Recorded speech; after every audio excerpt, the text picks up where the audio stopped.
Okay, hey, welcome to an episode of On the Wrist from Off the Cuff. I have a really special one today for you guys. I'm not going to dive into the full review of the watch that I just picked up here. Yes, another Seiko has hit the collection, but I'm going to focus instead on this clasp, which I've had a little bit of extra time with it today. And again, I want to start with the clasp because I know that this has been highly anticipated, highly asked for, and and also pretty highly criticized.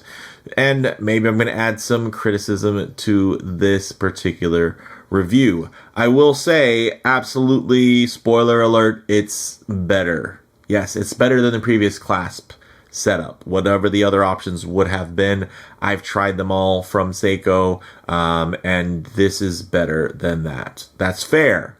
It is an improvement, so you can't argue with the fact that it is an improvement. I'll also say that it's an improvement over similar designs, some being more affordable, whether they be a strap code ratcheting dive suit extension, or one in a more affordable Citizen model, or one in a more expensive Zen model, in terms of they also released a very similar setup to what you're getting here. So while I don't think this is necessarily the correct answer to toolless micro adjustments, and again, I do think it can fulfill some of those needs while being mainly a ratcheting dive suit extension, I do think it is quite good. So with that said, let's go ahead, zoom the camera out, get this clasp in hand, and take a closer look. Okay, yes. As you can see, very handsome, and that's some of the things I just want to dive into, pun intended. As a ratcheting dive suit extension, this is great. I think it works. It does the job. Could it be more elegant? Could it be more expensive, more high-end feeling? Sure. But I think in terms of being function forward for the idea of it working as, again, that dive suit extension, it is much more elevated and purposeful feeling than what felt more like an afterthought, although well tucked away afterthought in terms of what you would find typically in this range of watch from Seiko, and that little kind of finicky piece that would be here, and it would just be this little pressed dive extension. So I'll say this is absolutely an improvement over that, although I do feel like some folks are putting a little bit too much stock into this, thinking of it as a toolless micro adjusting clasp. Now, as you guys can see, nothing goes in. It only extends out. It's an extension. Now, if you were to give it, an extra click on a hot day, absolutely that's going to work. Is it going to be unsightly? Absolutely. Look at the gappage there. That's not a great idea. And let's say you let somebody borrow your watch and they have a bigger wrist. Now you have this. Look at how much longer this is than the lug to lug of the watch. So again, this isn't unique to Seiko in terms of this type of setup. I do think Seiko is a bit unique in terms of how criticized they are for doing stuff that is, somewhat industry standard from other brands. Now, in terms of the construction, one thing that I do really enjoy is that it is not necessarily ultra long. As you can see, I think when it's not fully extended or extended at all, it's well balanced in terms of balancing that on your wrist, because this is a mechanical timepiece, so it's going to have some heft to it. But one thing that I was pleasantly surprised by was the thinness. You're only going to be about 7.7 millimeters thick, which is quite nice. That's actually quite thin. Also, you'll notice that there's a fair amount of contouring here, as you guys can see.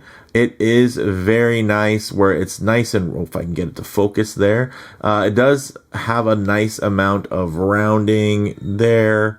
There it is. Sorry, I was just trying to get it to focus. A little tough.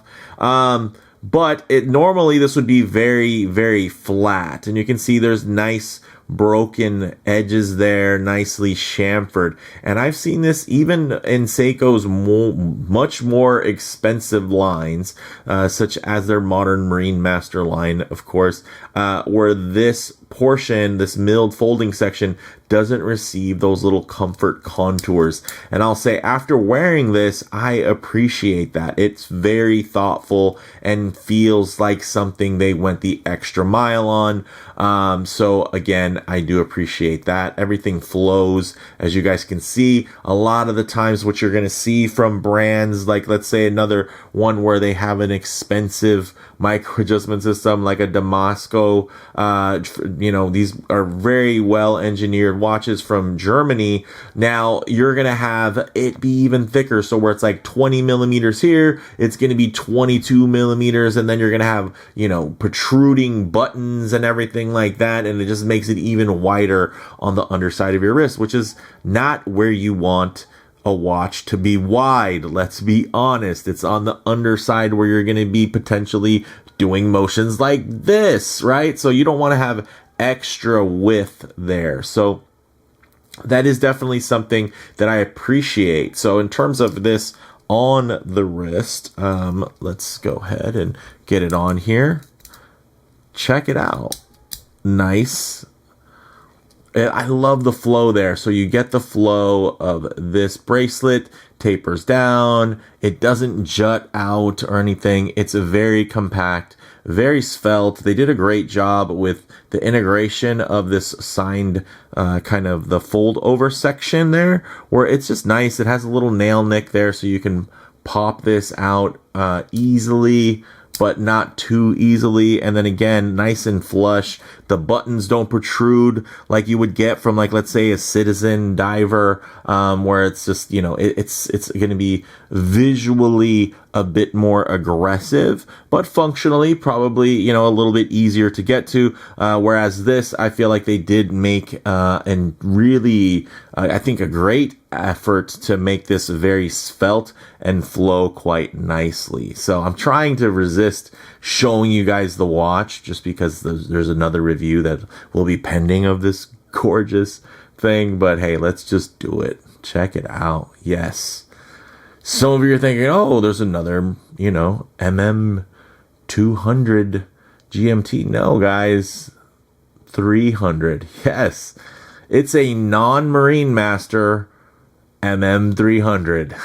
So this design here, that's not what the Marine Master is. The Marine Master is now a level of watch. So it is Marine Master grade, and then it's the 1968 Heritage. This is a 1968 Heritage diver style, but it is not Marine Master grade, but it does have 300 meters of water resistance. So that's interesting. And you guys know I love my SLA Marine Master, but this thing is very cool, and it does a lot for a lot less, and it's very close, and it offers things like this. It offers things like an extended 3-day power reserve, a very well integrated GMT that doesn't disrupt anything, lets you be a dive watch first, and then you look at, of course, the that nice sloped chapter ring that gives you the 24-hour index. So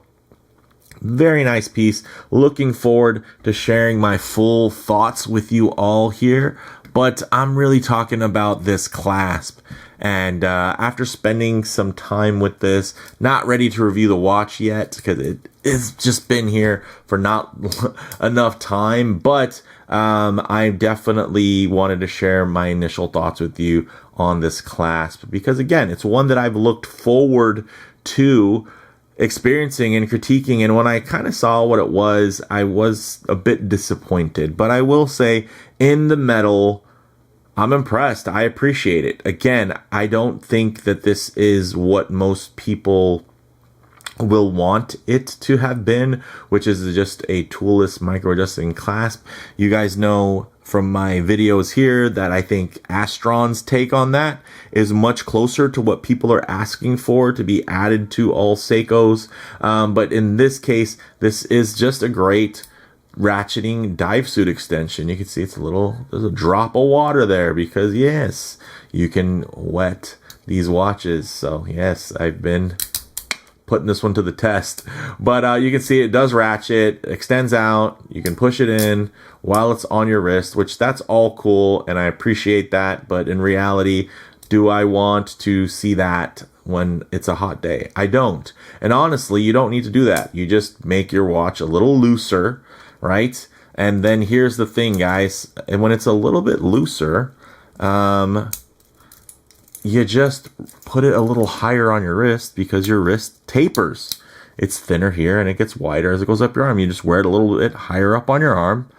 And then as your wrist swells, you just scoot the watch down a little bit, or it fills in some of that extra space there. And you don't have to worry about a toolless micro adjust. Everybody wants to tell their stories of, oh, when I wake up in the morning and then my wrist swells because I live in Southern California. It's hot every day. And so it's nice, beautiful, and sunny. Don't get me wrong, but you don't need that, especially when you have something that has some life to it, some give, which is what you want. It's one of the reasons why Rolex, had to create that glide lock style. It's because their bracelets are so stiff, right? They're not highly articulated. They're very stiff bracelets. You have to have that type of on-the-fly adjustment just to make sure you can maintain comfort. Here with I'm not saying it's jingle jangle. It's not, this is far departed from the old,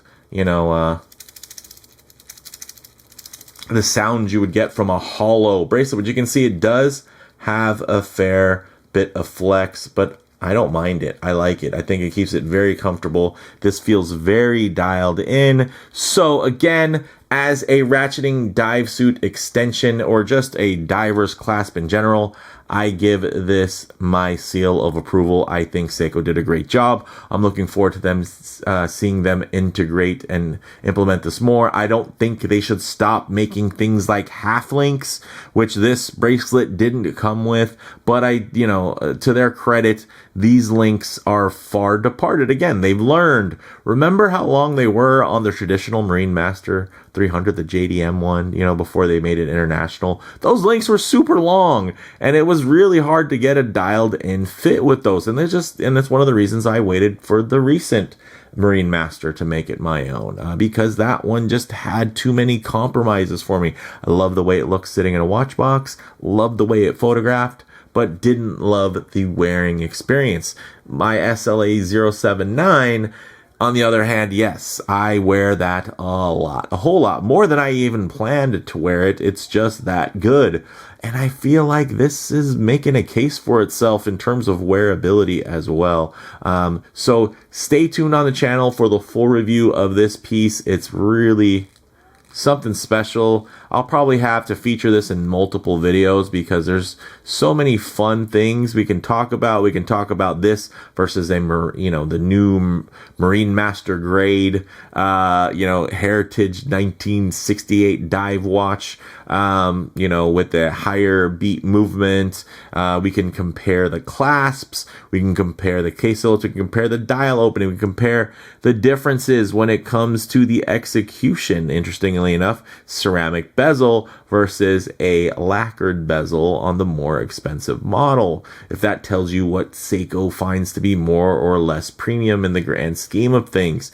Even the difference in the raised indices and the way and the level that the loom is filled or laid on top. So give it a quick little wipe here because, although this isn't the full review, this is a slamming watch, and I have reviewed, Marine Master 200 variations. Now, they're not Marine Master grade, but this style with 200 meters of water resistance on the channel before. Those were impressive pieces. They looked great. But for me, this pale kind of shimmering white there with the blue bezel, the red accent, it's just, it does something for me. And I like it. It's very, very cool. It flows quite nicely. Everything aligns quite nice. Oh, also, Sakura watches is where I picked this piece up at a discount. There's also a discount code I'll leave down in the video description. It's basically ABROS 3P for 3% and 25 for the year 2025. Yeah. Sakura watches, you put in that code, you're going to get 3% discount on any Casio, Seiko, or Citizen watch. So pretty much all of their main brands that they carry. They do carry other ones too, but that code is going to work for these ones. So with that said, guys, let me know what you think about this clasp. Are you excited for it? I will say this is not one that's going to be easy to retrofit. It's not like the Marine Master 300 clasp from the classic Marine Master, but in terms of you being able to kind of swap it and upgrade, this is not one that is going to be very swappable. It has very particular engagement points in terms of the way that it interacts with the next link versus it being more traditional where you have little spring bars and stuff like that in the past. So yeah, that'll be another video comparing this to the ratcheting dive suit extension of the classic Marine Master that we all know and love, and then comparing it to the newer. Yeah, there's more. I could just do all that. Maybe I could just do it in this video. Maybe I'll just get up and no, I'm not going to grab a watch out of the other closet for that. But that stuff's all coming. But for this, guys, if you were waiting and you loved these watches or any Seiko that is going to be sporting this new clasp, but you just weren't thrilled about the clasp, I will say this is a marked improvement. It is much better. It's not perfect. Again, I don't think it's truly should even be classified as a toolless micro adjustment, although it does adjust incrementally without tools. For me, again, very clearly a ratcheting dive suit extension that does extend. Yes, it extends the length of the clasp, right? Not just the length of the bracelet. So something you want to think about. So with that said, guys, let me know what you think down in the comments below. If you like the video, please hit like. And if you haven't already, please subscribe for more content just like this. Thanks, guys.